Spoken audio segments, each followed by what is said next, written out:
Good evening, everyone. Welcome to Mayor Victor Gordo's 2022 State of the City Address, the second in his tenure and the first in person. Wow, in person, how awesome is that? I'll clap for that. It's great to see people in 3 dimensions. I don't know about you, I'm getting a little tired of Zoom, and you all look amazing tonight. I'm Andy Wilson, and I have the honor of serving as your vice mayor. In addition to being the body double for Mayor Gordo, the vice mayor has the honor of serving as the master of ceremonies for the state of the city, so I feel really privileged. In just a few minutes, you'll hear from Mayor Gordo about some of the city's major accomplishments in 2021, as well as the incredible challenges we have all faced as a community in the last year as we continue to navigate this global pandemic. However, I'd first like to acknowledge our city leadership and dignitaries. So I would ask when I call out your group that you stand so we can acknowledge you. First, my esteemed colleagues from the Pasadena City Council, my fellow colleague council members. I know we have a few up front. Could you stand up, please?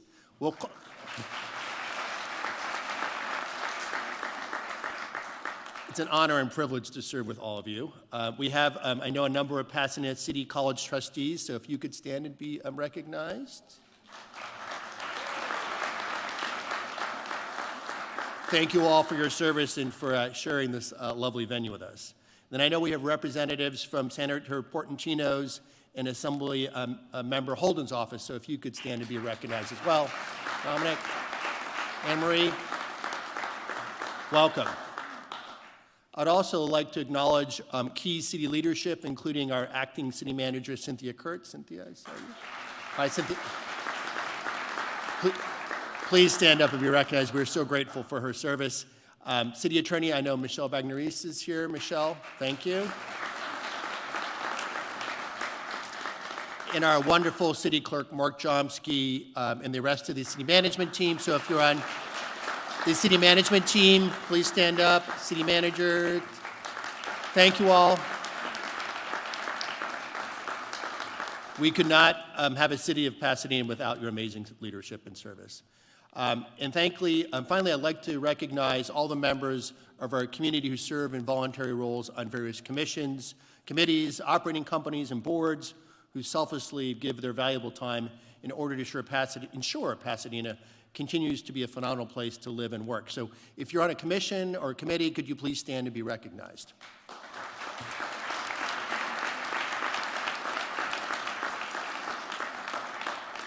So welcome all. We're excited to have you here. I would like to welcome Pasadena City College Associate Students President Emmanuel Gomez, who will begin our program with a land acknowledgement. Emmanuel, are you here? Ah, excellent. Come on up.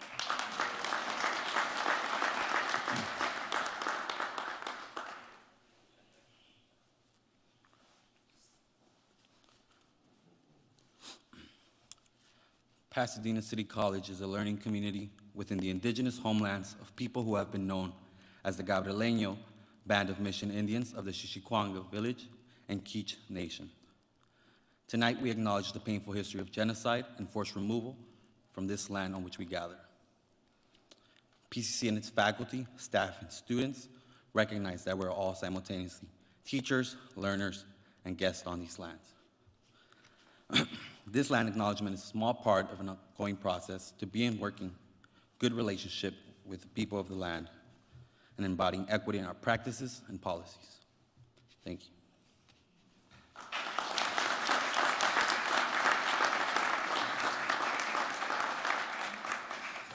Thank you very much, and certainly important to acknowledge the history of this part of Pasadena and its heritage.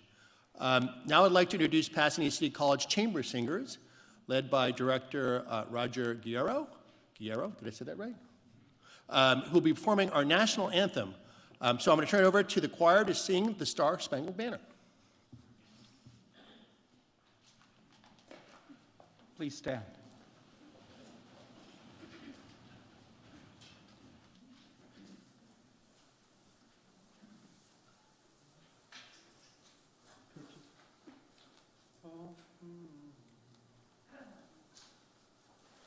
Oh, say, can you see by the dawn's early light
Thank you, that was great. We feel special to be in this auditorium and hear you in surround sound, so apologize to those who are watching over Zoom, but it was fantastic. Anyway, now I'd like to introduce PCC President, Dr. Andrew Jonas, who will lead us in the Pledge of Allegiance. Dr. Jonas? Thank you. Okay, everybody gets to stand up again. You get your exercise in. Okay, please put your hand over your heart and begin. I pledge allegiance to the flag of the United States of America and to the republic for which it stands, one nation, under God, indivisible, with liberty and justice for all.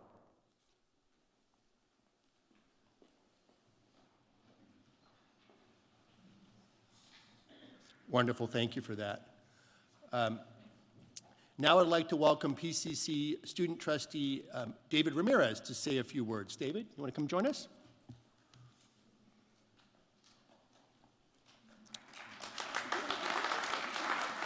Thank you. Good evening, everyone. In the rooms of this college, students' lives are changed every day. The past 2 years, Pasadena City College and its students have faced insurmountable barriers. We have faced an increase in mental health issues, houselessness, food insecurity, and a decrease in statewide enrollment. Together, with the support of our community, we have persevered, and now we're moving forward. However, it's always important to reflect on the past and see how far we've come. There's a room in the CC building on the other side of campus where Associated Students holds their business meetings. And in that room, we have 2 walls with the portraits of our past presidents since the creation of our association. When you look at both sides, you will see just how vividly we've come. One side is a wall full of white men, and the other side it will show you progress. It was just 2 years ago that we had our second female Black president, Dion Shelton, who strongly advocated for the creation of a Black Student Success Center. Now as a college, we've been federally recognized as a Hispanic serving institution with 48% Hispanic students, having received our first Title V HSI grant in the year 2000. Somos una universidad con la mayoría de nuestros estudiantes siendo hispanos. Como muchos otros estudiantes, llegué aquí sin idea de cómo existir en un sistema que para muchos se siente que no existe para nosotros. Pero Pasadena City College cambió mis pensamientos y opinión. Aquí, como muchos de mis compañeros, encontré el apoyo que necesitaba para sobresalir un pasado sin apoyo escolar. At Pasadena City College, we take pride in our diversity. We also dedicate ourselves to modeling solidarity, not just in words, but in action. We strive to act on the recognition that racism is a reality for our communities. We recognize that in the 1940s, our public institutions promoted segregation in Pasadena by systematically dissuading Black students from going into skilled labor. Now, if we look at how far we've come, we have a Black STEM Center, a program led by Dr. Marilyn Johnson, and a new Black Student Success Center led by Dr. Gina Lopez, and so many other programs like Ujima and Blackademia that show us how much further we need to go to close equity gaps rooted in Pasadena's history of de facto racism. It's accomplishments like the establishment of the Student Advisory Group, EQIPO, a group of Latino, Latina, Latinx student consultants that advise our guided pathways framework and other campus-wide initiatives that show us how inclusivity is instrumental in how we move forward. PCC is also proud to be hosting the HBCU Caravan, where students will be connected with historically Black college and university campus representatives so that they can learn about the admission process, scholarship opportunities, student life, and even some on-the-spot admissions on March 2nd from 9 a.m. to 1 p.m. Education is a civil right. Though seldom civil in its past, PCC's cultural wealth continues to inspire resilient scholars to self-advocate for an inclusive community that proclaims we are stronger together. As an alumni of Pasadena City College and the first Latino mayor of Pasadena, Mayor Gordo is an example of the resilience fostered in these rooms. Similar to how the walls of the past presidents of PCC's associated students give us a reminder of the racial inequality in our history, and the city of Pasadena has its own walls of reminders. With that, I'd like to extend a very heartfelt welcome to all of you to Pasadena City College.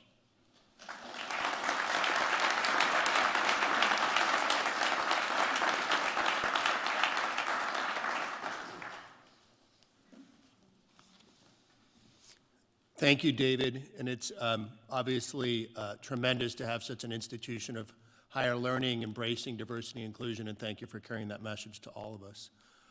Now I'd like to turn it to PCC Chamber Singers, who will sing Sweet Day. So back to you guys. Good evening, buenas noches a todos. Me llamo Roger Guerrero. I'm Roger Guerrero, and these are the Pasadena City College Chamber Singers. This piece, Sweet Day, by 20th century composer Ralph Vaughan Williams. It's not an upbeat thing for you. It's not contemporary for you, but it does have a great message about values.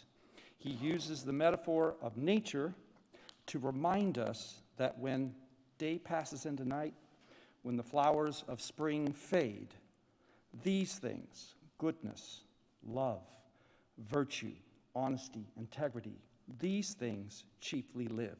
Sweet Day.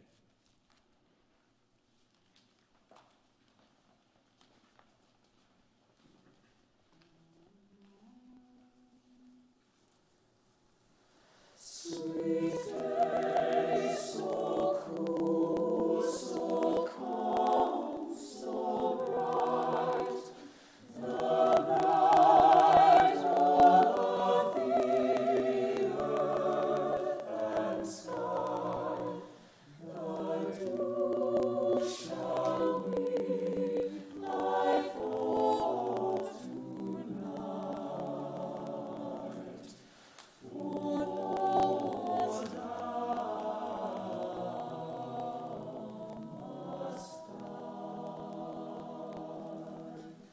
Sweet spring, full of sweet days and roses,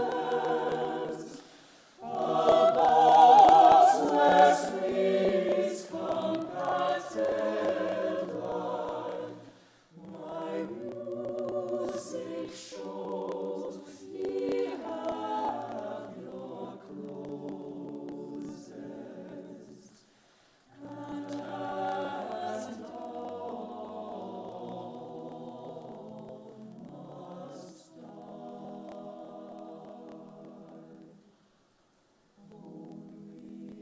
sweet and virtuous soul, like seas untimbered never gives. But though the whole world turns to coal, then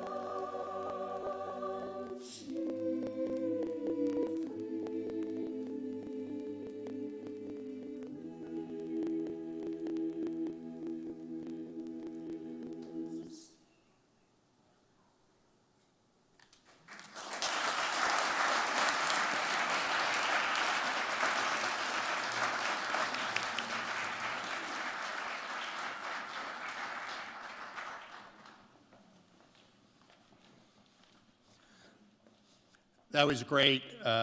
Let's give them one more round of applause. I think they earned it.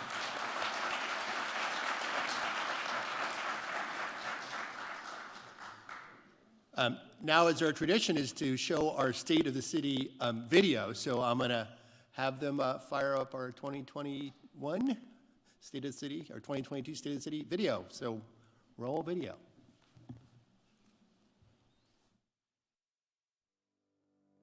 Two years into the pandemic, 2021 illustrated the true resilience of the Pasadena community. Our residents have responded with adaptability and creativity that proved we're stronger together.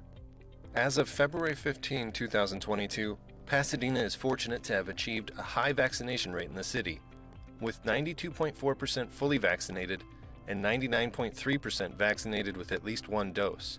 This is in part due to the success of the vaccination clinics held throughout the year at locations across the city, including Pasadena City College. In addition, both PCC and PUSD partnered with the Pasadena Public Health Department to develop policies and procedures to keep staff and students safe while opening campuses for in-person learning. Restaurants also reopened and served their customers with a mix of takeout, indoor, and outdoor dining options. Many businesses provided flexibility to their staff by pivoting to a hybrid model of on-site and remote work. The end of 2021 signaled a move toward normalcy, with the return of several renowned Pasadena institutions and events. Local residents and visitors alike were delighted to line the streets again for the spectacle of the 133rd Rose Parade and its vibrant floats. Celebrating their centennial this year, the iconic Rose Bowl Stadium witnessed a thrilling athletic matchup between Ohio State and Utah for an epic return of the annual Rose Bowl game, in addition to hosting a number of concerts, sporting events, and America Fest. The Pasadena Convention Center welcomed back several popular conventions, like the Golden State Tattoo Expo, ACWA Water Convention, and the Capo Convention. Always a crowd favorite, the Latino Heritage Concert in the park gave the public a chance to dance the night away at the Memorial Bandshell to the salsa beats of the popular band La Sonora Dinamita. Looking to contribute to a greener future to stem the effects of climate change, Pasadena installed a second electric vehicle fast charging depot with 26 charging stations. As an investment into our treasured green spaces, improvement projects are occurring at Villa Park, La Pintoresca Park, and the Robinson Park Pool. A brand new park broke ground in the Playhouse District in July 2021. Pasadena continues to be a world-famous hub for science, technology, and entertainment. In January 2021, Caltech held a virtual dedication for their new Tian Chiao and Chrissy Chen Neuroscience Research Building, a centralized campus location for the future of brain research. Pasadena also paid tribute to one of its own musical legends, Eddie Van Halen, with a plaque unveiling at the Pasadena Civic Center. In an important milestone, the city held the first ever raising of a pride flag in recognition of Pride Month and in support of the LGBTQ community. The city of Pasadena had worked to address several ongoing public safety and community issues occurring in Pasadena. In an effort to improve community police relations, the Community Police Oversight Commission was created, and its first meeting was held in October 2021 to ensure greater accountability and transparency from the Pasadena Police Department. Additionally, in October, city officials held a groundbreaking for the Salvation Army Hope Center, a 65-unit development for individuals experiencing homelessness that will also include a state-of-the-art food bank. Pasadena is resilient, and Pasadena residents are proving that. We are stronger together.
I thought when they couldn't get the video going, I was going to have to do a little improv. So thank you for getting it going.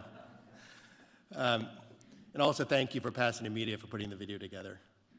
So I'm not sure about you, but the last 12 months felt much longer, a bit like dog years.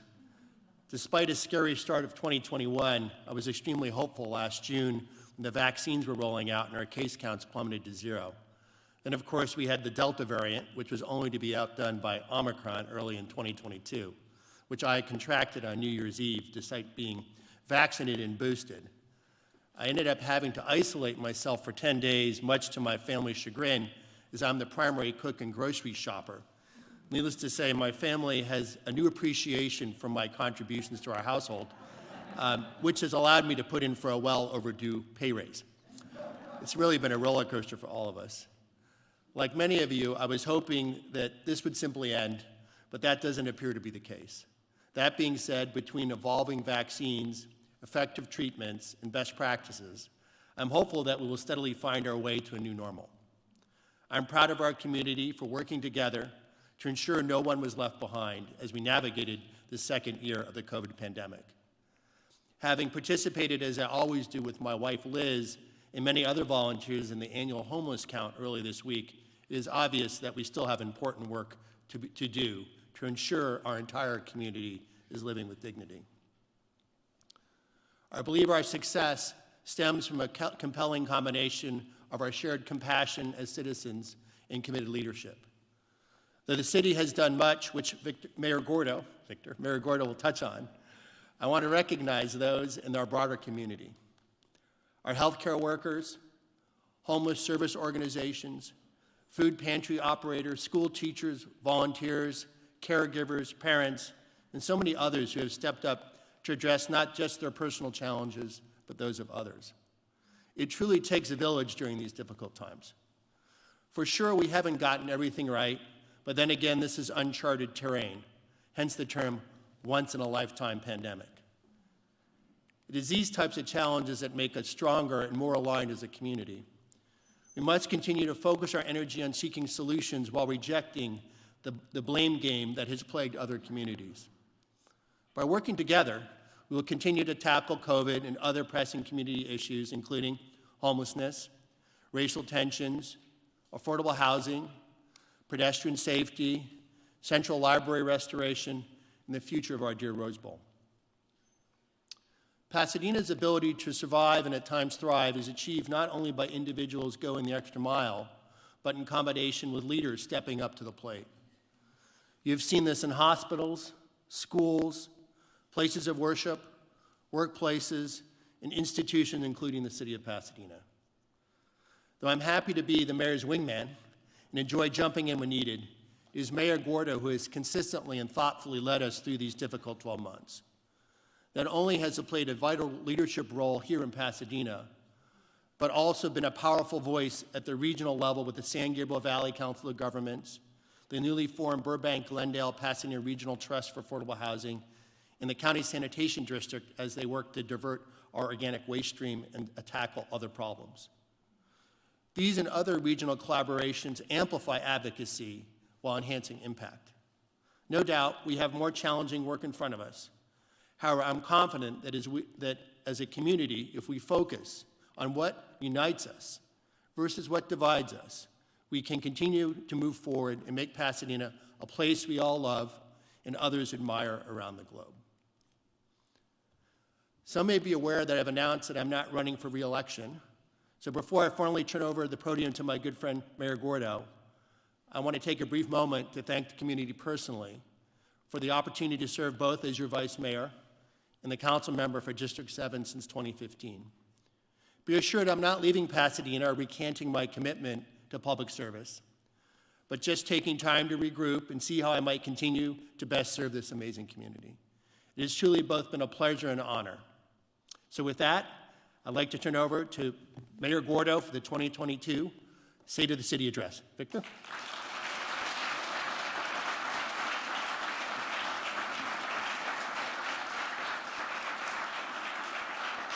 Thank you. Good evening, everyone. And before we get to the script here, let me just thank all of you for joining us tonight at the State of the City. We actually had to turn people away because of capacity issues. I want to acknowledge and thank the Vice Mayor and my City Council colleagues, both past and present, and our city employees who each day provide the exemplary service to Pasadena residents, businesses, and visitors alike. Thank you, Pasadena City College, President Erica Andrejonas, to you, Emmanuel Gomez, Associated Student President, and David, our student trustee. We're fortunate that Cynthia Kurtz is currently serving as interim city manager. When Pasadena needed her most, Cynthia stepped up to assist through one of the most difficult times in the city's history. Thank you, Cynthia.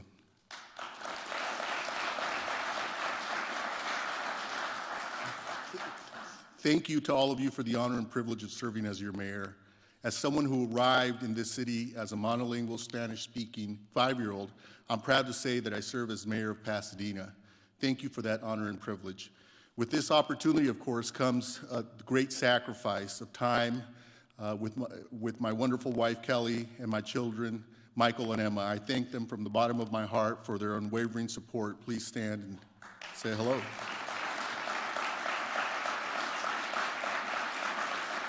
In 2021, our theme was, for the state of the city, was a time like no other. At this time last year, along with the rest of the world, we struggled in every aspect of our life: personal, professional, financial, health, family, and there was very little end in sight. Vaccines were thought to be rolled out, but were just being created. We communicated primarily via Zoom, and we watched as many of our neighbors struggled and mourned loved ones. At that time, I said that by working together, Pasadena would come out of the pandemic stronger than when we entered the pandemic. 1 year later, we have proven that Pasadena is in fact resilient and we are stronger together. In no way am I suggesting that the unprecedented challenges of the pandemic are completely behind us, as there will always be more trials. What I do believe is we can and we will overcome future hardships, not by pulling apart, but by coming together as a community, just as we did when we faced a time like no other last year. Be it violence on our streets, financial constraints, or a global pandemic, 2021 proved to us all that we are stronger together. Let me provide a brief update on our great city. Let's start with the pandemic. First, our hearts go out to those who have succumbed to COVID-19, those debilitated by it, and of course, their loved ones and friends. Let's observe a brief moment of silence for all those affected by the pandemic. And I'm going to add all of those who are suffering today at the hands of the Russian government in Kiev. And so I'd ask that we observe a moment of silence. Our thoughts are also with the incredible frontline healthcare workers in our community that put in lengthy shifts at facilities, teaming with patients, and treat each patient as though each patient were a member of their family. The Pasadena Health Department, headed by Dr. Go, has led the charge and provided guidance on how to manage the pandemic safely. As a result, Pasadena is leading the way back. You saw the numbers, 99.3% of all residents have received at least one vaccine dose. Over 92% of all residents are fully vaccinated. Our health department provided technical assistance to our schools and businesses, which allowed us to bounce back better and stronger. All of this occurred, mind you, parallel to the routine, if there is such a thing, an ongoing work of the health department, which continued unabated, and that's no small accomplishment. Pasadena is one of only 4 cities in the entire state of California with its own health department, and it's an asset that we should always strive to protect. Congratulations to Dr. Go and the many partners such as Huntington Hospital, Day One, the NAACP, and the Pasadena Community Job Center who assisted, and kudos to residents that received the vaccine. While many throughout the country quarreled about the jab, we proved we are stronger together by collaboratively working to protect our health and that of our neighbors. Finally, on the issue of COVID, we must keep in mind the mental health impacts wrought by the global experience. I'm convinced that the pandemic has seared a change in all of us, in every aspect of our lives, and we must recognize the effect it has had on our mental health and the mental health of those who are most vulnerable, including children and seniors. I'm inviting the county's public health, mental health director to a council meeting to address this issue and make clear the county's strategy to assist the city and its residents as we grapple with the important issue of mental health. I would like to thank my friend and former Mayor Bill Bogard for his role as chair of the Housing Task Force, and I'd like to move us along to that subject, an important subject. With the advice and guidance of another former mayor, Rick Cole, who serves as my housing advisor, the task force has accomplished significant work in 2021. The 17-member group working with our planning and development and housing departments conducted 9 meetings in 2021 and guided 2 housing element submittals to the state of California, which included stronger policies related to the production of affordable housing. The task force will work with city staff on any final revisions prior to the council adoption of the housing element later this year, and is also working on ways to maintain our current affordable housing stock and increase production of much needed affordable housing. In the coming months, the task force will focus its work on adaptive reuse of commercial buildings, building on the success of the city's accessory dwelling unit program, prioritization of housing on public land, and investigating alternative finance structures for affordable housing production. Thank you, Mayor Bogart, for your work.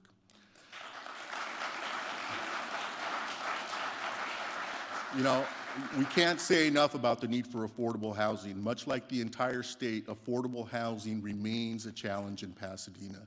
The high cost of housing and the effects of the pandemic have significantly impacted lower and middle income households, and our housing department is committed to creating and collaboratively addressing these challenges. I'm pleased to report to all of you this past year, a new accessory dwelling unit ordinance program was rolled out. Nearly 1,000 luxury apartment units were acquired for low and moderate income rental housing. Construction began on over 500 units of affordable housing, including the Salvation Army's Hope Center, a very much needed 64-unit permanent supportive housing development. 184 additional rental vouchers were secured to provide permanent supportive housing to community members, and over 200 persons experiencing homelessness were provided motel vouchers. Another 500 units are awaiting full funding, including 2 critically needed permanent supportive housing for persons experiencing chronic homelessness. We also work with community partners to assist low-income and vulnerable households to apply for the state emergency rental assistance. Switching gears, the Rose Bowl is back. Congratulations to the Tournament of Roses, to the Rose Bowl, and to the Rose Bowl Stadium, also known as America's Stadium. It's a national historic landmark that has faced adversity in the last several years. While a global pandemic threatened its livelihood and existence, stadium staff pivoted creatively and found new ways of entertaining the community and generating income to remain viable. The stadium became the #1 drive-in location for entertainment in Southern California and served as a COVID testing site during the height of the pandemic, performing over 9,500 tests for Pasadena residents and essential workers. And all this while other venues of its size remain dormant. A top priority of the stadium has been giving back to the local community, and that was no different during the pandemic. The Rose Bowl Legacy Foundation raised funds to provide, yes, 75,000 meals to PUSD families. The stadium hosted local high school graduations when only outdoor gatherings were permitted, and became home to John Muir and Pasadena High School. The Rose Bowl has endured arduous times, and we still need to tackle a structural deficit in the years ahead. But with Legacy's leadership, supportive donors, and the bestowing of federal grants, and by attracting, importantly, more events, its financial position has improved by $25 million in the last 9 months alone. The Rose Bowl is just shy of turning 100 years old, and our collective goal, and my challenge to you, is that we launch it into those next 100 years and ensure that the Rose Bowl takes its place, not just as America's Stadium today, but as the world's stadium tomorrow. That's the goal for the next 100 years. The Centennial Celebration is a story of perseverance, and Rose Bowl staff continue to raise the bar with new event models, creative thinking, and maintaining community outreach at its core. Keeping traditions alive and continuing to invest in our iconic venue will ensure the Rose Bowl sees the next 100 years of its history. Let's switch to libraries. While navigating the spread of the virus, we found our routines and daily activities upended, disrupted, or discontinued. Schools and businesses shuttered their doors, and we physically distanced ourselves from others. What succeeded in bringing down the walls that separated us? Our public library.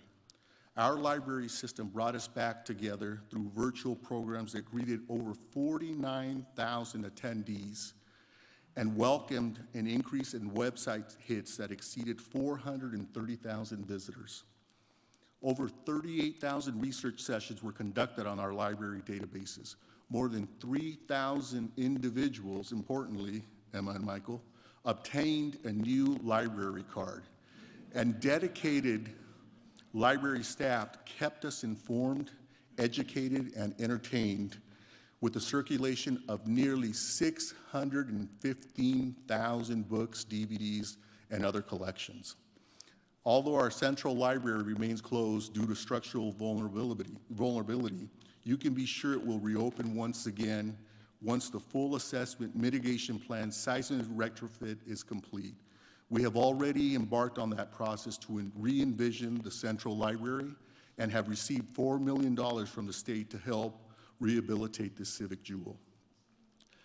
Steeped in history with over a century of archived collections, our library is also a contemporary, forward-looking establishment offering a wide variety of programs, including, I didn't know this, robotics, computer coding, 3D printing, and a hands-on lab for tinkering, designing, and creating.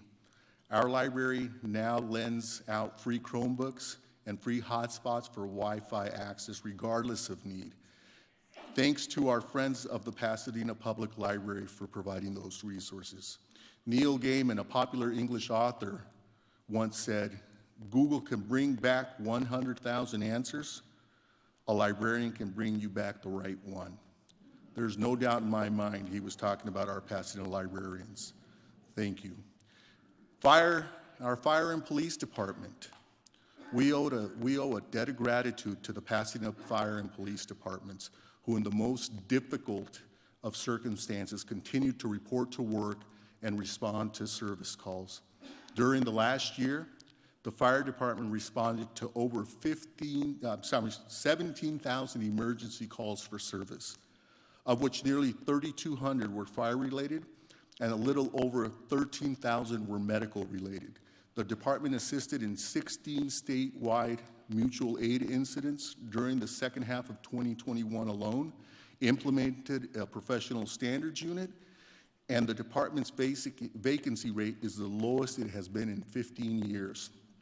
Our police department's dispatch center responded to 235,000 calls, 62,000 of which were to 911, and 115,000 of those calls resulted in calls for service. The Pasadena Police Department made nearly 3,000 homeless outreach efforts and removed 336 firearms from our streets. Thank you to our chiefs and to the brave men and women of the Pasadena Police Department. Also, as members of the Public Safety Committee, thank you to Council Members Hampton, Kennedy, and Madison for your dedicated efforts in reviewing matters relating to police services in our Pasadena Police and Fire Departments. The city's finances. Along with the health impacts, the pandemic, as we all know, brought financial challenges not only to residents and businesses, but to the city's coffers as well. Although some industries are still challenged by the pandemic, such as travel, hotel, retail, including the convention center and the stadium, property tax kept us resilient and is the city's largest revenue source. The strong real estate market has provided resiliency to the city's general fund. Sales tax measures tax revenue has also realized strong results. The auto sales industry has done very well, maybe too well, having bought a car recently, has done very well over the past 2 years, and collections of both sales tax and Measure I on most online sales has been a saving grace. The flexibility of Measure I revenue has allowed Pasadena to maintain critical services. This saving grace has also allowed us to provide much needed support to the Pasadena Unified School District through Measure J. While the overall picture is very positive, the city's financial forecast will be challenged by some key revenues related to industries that will take several years to recover. For example, the travel industry is expecting a slower recovery and will not return to pre-pandemic levels until 2025. Business, travel, a sector that brings the majority of people to Pasadena, is also of particular interest. And of course, we're all watching the CPI and the Consumer Price Index and the Producer Price Index and its tremendous impact, not just in our personal life, but to the city's cost in all sectors.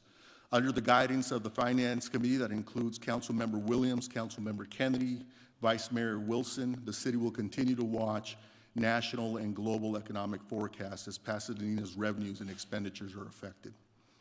Let's talk about the attraction of Pasadena. Pasadena continues to attract investment.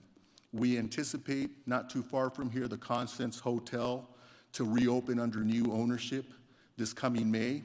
And while we can't yet announce the brand, we can be sure that the brand will enhance our Pasadena brand. Adding to Pasadena's reputation as a center for innovation is the arrival of motive space systems. Designers and builders of robotic arms, motor controllers, and mechanisms for space agencies, such as NASA and JPL.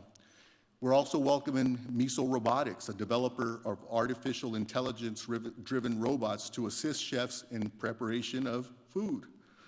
We are also welcoming a clinical stage biopharmaceutical company to Pasadena, Zencor, which is developing engineered monoclonal antibodies and proteins to combat cancer and autoimmune diseases. We should all be electrified by the arrival of Lucid Motors to Pasadena, an electric vehicle manufacturer known for designing the longest range, fastest charging electric car. Plus, in the summer of 2023, for all you shoppers and foodies, we expect Erewhon Market to bring new energy and niche, locally produced organic food to South Lake Avenue at the site of the former Borders bookstore. That's a property we've been looking to renovate for quite some time, and I'm happy to report that. We'll continue to be stronger in 2022, and let me give you a brief glimpse forward. Early child development and early learning. When a crisis occurs, child development doesn't stop. Our kids keep growing. I can provide proof of that. As such, it is imperative that our young children and families receive critical resources to survive the pandemic and to thrive in the years beyond it. 8 years ago, former PUSD Superintendent Dr. Vera Vignes led the effort to develop our Early Childhood Development Policy Master Plan for the young child. That program unites programs and services to improve the lives of children's ages birth to 5 years in our community. The city established the Office of the Young Child in 2016 to carry out that important work. And we now find ourselves challenged by the pandemic and the impacts of the pandemic, racial injustice, cycles of violence, and economic instability. I am concerned with our youngest children and their families and how they're doing. To this end, I'm recommending that the City Council form a task force that will work with city staff to review implementation of our early childhood development policy and recommend a path forward to ensure support of our young children. Task force members will represent a broad cross-section of early childhood experts from across Pasadena, representing a diverse parental needs. The task force will provide its first update to the City Council in June of this year. Excuse me. Vocational training opportunities. In 1970, and I was astonished by these numbers, less than 8% of Americans aged 25 and older possessed a college degree. 8%. While today that number is nearly 37%, we must do more for the remaining 60+%. Together with my council colleagues, I am committed to increasing available pathways to success for Pasadena residents, particularly those deciding that college is not their first or chosen path. Far too often, we all see young people miss opportunities to develop their interest in vocational fields such as plumbing, electrical, carpentry, or ironwork, fields that can lead to rewarding and good paying careers. I also hear, and many of us do, from potential employers that struggle to find well-trained and reliable workers in those same fields. It is our responsibility to become stronger together by helping to address that disconnect, to bring city resources, PCC, PUSD, and our labor partners together. I've asked my friend Doug Cranwinkle to work with an ad hoc committee of the City Council consisting of council members Hampton, Rivas, and Kennedy to spearhead an effort to increase vocational training opportunities for young people in Pasadena. And you can expect to hear more in the coming weeks. Now, let's talk about the 710 corridor. Relinquishment and reimagining the 710 corridor. If that's not music to your ears, I don't know where you've been for 60, 70 years. I'm happy to report that this past year, we worked diligently to bring the 710 corridor back to its rightful owner, the residents of Pasadena. With successful completion of the technical feasibility analysis in 2021, we have now initiated the Caltrans relinquishment process for the 710 Northern Stub to Pasadena. Thank you to Councilmember Madison for ensuring the city moves swiftly and for providing guidance and moving forward. Once the relinquishment process is complete, the next challenge is to reimagine that portion of our city. The corridor, let's keep in mind, is not only an important gateway to West Pasadena, but also to Old Pasadena and to Huntington Hospital for ambulances and first responders, not to mention an important traffic corridor in our city. As we look to restitch our city and reimagine the possibilities of receiving land not considered in a few generations, this is a great opportunity to engage in a public and transparent process. Land is valuable because nobody is making more of it. So we have a tremendous, tremendous responsibility to get this right. I look forward to revisioning and the planning process that will soon be underway. Pasadena's utility. Pasadena's Department of Water and Power has always been a leader. And as many of you know, PWP was one of the original 5 founders of the Metropolitan Water District, which has played a very important role in the evolution of all of Southern California. Think about that, one of the first 5 founders of MET. Last year, PWP provided $2.74 million in rebates and services for conservation and sustainability, and by working closely with Pasadena residents, was able to cumulatively reduce greenhouse gas emissions by over 57% compared to 1990 levels. Let me say that again. Reduce greenhouse gas emissions by over 57% compared to 1990 levels.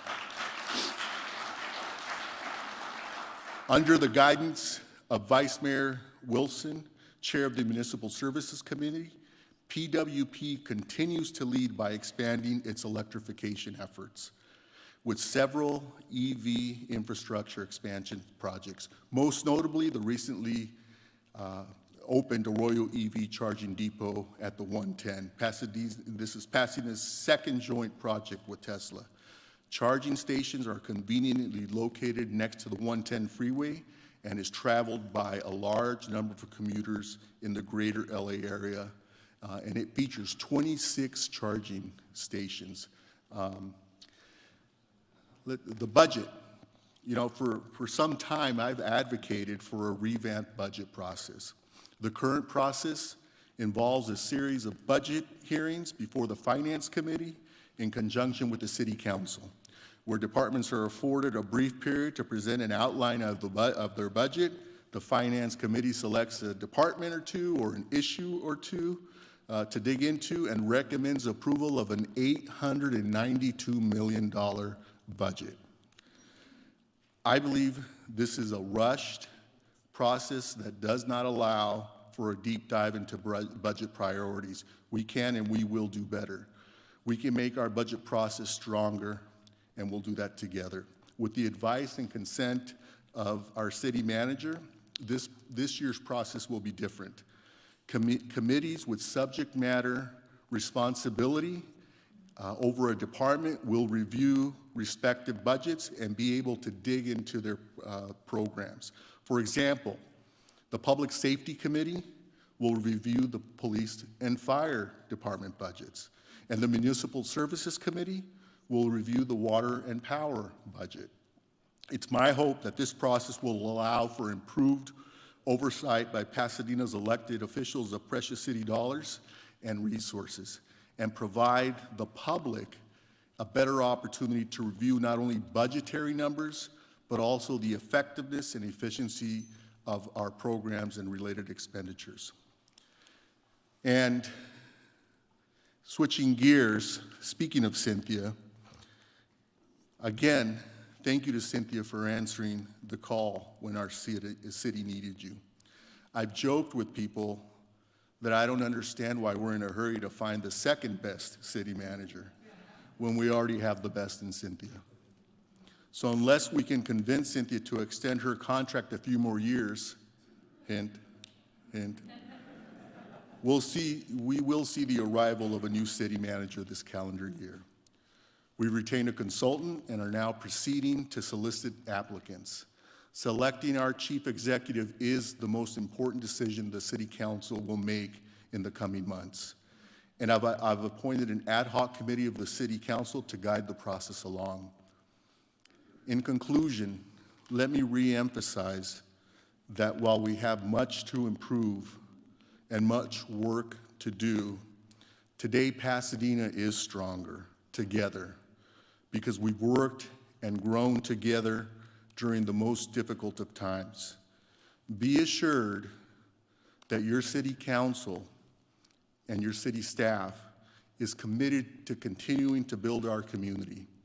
And hopefully next year's theme will be recovery and moving forward from the pandemic together. I want to thank all of you for having made the time and for the honor and privilege of serving as your mayor. I'd particularly like to thank President Andrijonas and Pasadena City College, who gave me the opportunity to continue my education. Without Pasadena City College, there would be no Mayor Victor Gordo. And that's an important thing to keep in mind for all of us. This great institution provides an opportunity to a lot of young people, and we should always strive to protect it. I thank you again for the honor and the privilege of serving as your mayor. Thank you very much.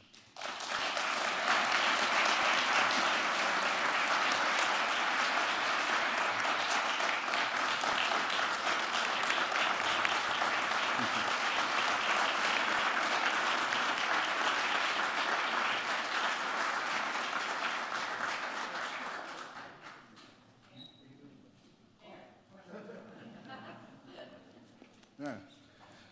Questions? I'm happy to take any questions or any questions.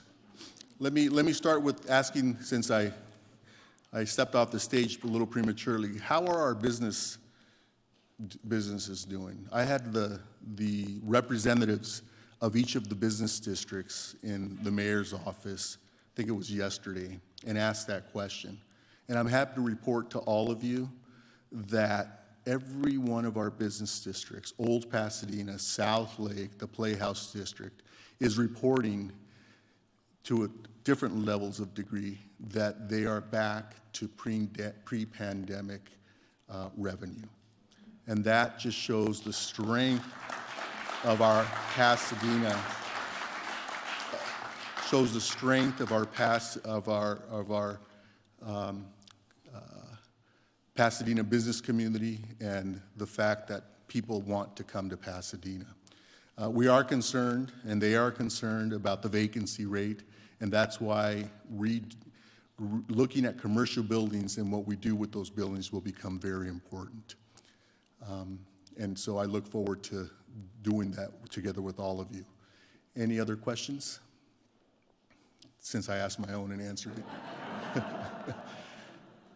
Well, again, I want to thank all of you for the opportunity to serve as your mayor, and I want to personally thank, again, my family for the support that they give me every day. Thank you, everyone.